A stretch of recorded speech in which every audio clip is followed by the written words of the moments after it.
ഏതൊരു ബിസിനസ്സുകാരനും പറ്റിയൊരു വാചകം ബെന്യാമിന്റെ നിശബ്ദ സഞ്ചാരങ്ങൾ എന്ന നോവലുണ്ട്. ആ നിശബ്ദ സഞ്ചാരങ്ങളിൽ ബെന്യാമൻ പറയുന്നുണ്ട്, നിങ്ങൾ ഈ ജീവിതത്തിന്റെ ഇരുള് പിടിച്ച വളവുകളിലൂടെ നടന്നു പോയിക്കോളൂ.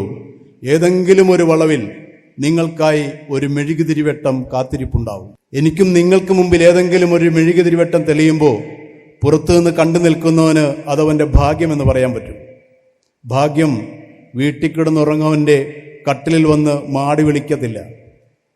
നമ്മളൊന്നിനു വേണ്ടി ആ ഇരുളി പിടിച്ച വടവിലൂടെ നടന്നു പോയിക്കൊണ്ടിരിക്കുമ്പോൾ എവിടെയെങ്കിലും നമുക്കായി കാത്തിരിക്കുന്ന മെഴുകുതിരിവെട്ടതയാണ് പുറത്തുനിന്ന് കാണുന്നവൻ ഭാഗ്യമെന്ന് വിളിക്കുന്നത്. ആ ഭാഗ്യം എനിക്കും നിങ്ങൾക്കും കിട്ടണമെങ്കിൽ നമ്മൾ ആ ഇരുളി പിടിച്ച വളവിലൂടെ നടന്നു പോയിക്കൊണ്ടേയിരിക്കണം. ഞാനൊരു എക്സ്ട്രാക്റ്റാണ് ഈ ലെവലെത്തിയത്. അപ്പം don't think that it's easy to get in and make a success. No. When you're getting into a business, don't never think that tomorrow morning I'm a successful story. No, never. പരാജയമെന്നൊന്നില്ല. ഒന്നുകിൽ നീ ജയിക്കും, അല്ലെങ്കിൽ നീ പഠിക്കും. താഴ്ന്നു കൊടുക്കണം. അത് നിന്നെ അംഗീകരിക്കുന്നവരുടെ മുന്നിൽ മാത്രം. അഹങ്കരിക്കുന്നവരുടെ മുന്നിൽ തല ഉയർത്തി തന്നെ നടക്കണം.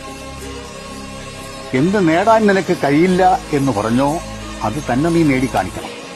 അവിടെയാണ് നീ വിജയിക്കുന്നത്.